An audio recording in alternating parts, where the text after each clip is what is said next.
तमिलनाडु की 10 सबसे महंगी खेती जिनसे वहां के किसान करोड़ों कमा रहे हैं। नंबर 10, कोको यानी चॉकलेट का बेस। तमिलनाडु के कोयम्बटूर और ईरोड जैसे इलाकों में कोको की खेती बहुत महंगी मानी जाती है। इसका कारण है कि कोको प्लांट्स को स्पेशल क्लाइमेट और केयर चाहिए। यहाँ के फार्मर्स इसे नारियल और सुपारी के पेड़ों के बीच में इंटरक्रॉप के रूप में उगाते हैं। एक एकड़ कोको फार्म सेटअप करने में लाखों का खर्चा आता है, लेकिन इसका फायदा भी उतना ही बड़ा है क्योंकि चॉकलेट कंपनियां इससे डायरेक्ट डील करती। नंबर 8, तमिलनाडु इंडिया का दूसरा सबसे बड़ा नारियल प्रोड्यूसर है। नारियल की खेती सुनने में सिंपल लगती है, लेकिन बड़े लेवल पर यह बहुत महंगी होती है। नारियल से जो प्रोडक्ट्स बनते हैं जैसे तेल, पानी, कोयर और मिठाइयाँ, उनकी मार्केट डिमांड बहुत हाई है। तमिलनाडु के नारियल एक्सपोर्ट होकर अरब देशों तक जाते हैं। नंबर 7, सुपारी तमिलनाडु की एक और महंगी खेती है। सुपारी के पेड़ों को 5 से 6 साल लगते हैं ग्रो करने में और इन्हें काफी मेंटेनेंस चाहिए, लेकिन एक बार पेड़ फल देने लगे तो किसान को सालों तक कमाई होती रहती है। सुपारी इंडिया के अलावा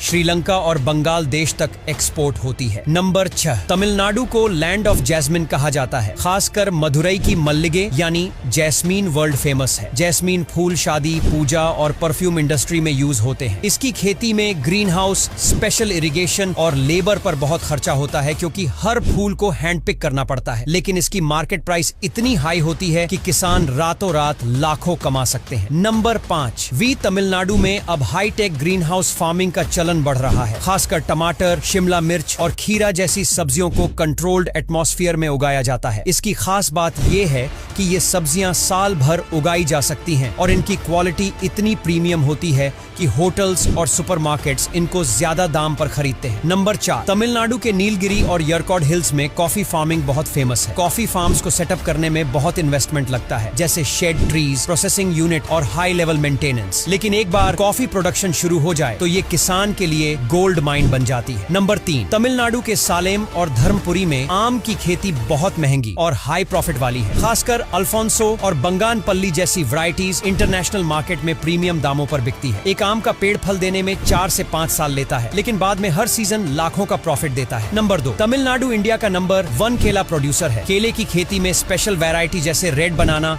और ग्रैंड 9 बहुत महंगे दामों पर बिकते हैं। केले की खेती में ड्रिप इरिगेशन, फर्टिलाइजर और ट्रांसपोर्ट पर करोड़ों तक खर्च हो सकता है अगर बड़े लेवल पर किया जाए। नंबर 1, अनार की खेती तमिलनाडु में खासकर सूखी जमीन वाले एरियाज में होती है। अनार को रेड रूबी भी कहा जाता है क्योंकि इसकी कीमत हमेशा हाई रहती है। इसकी खेती में drip irrigation, high quality plants और कीट नियंत्रण पर अच्छा खासा खर्च होता है, लेकिन एक्सपोर्ट क्वालिटी अनार गल्फ कंट्री, यूरोप और एशिया तक भेज। अब यहाँ तक वीडियो देख ली है तो फिर वीडियो को लाइक और शेयर करना बिल्कुल भी मत भूलना। धन्यवाद।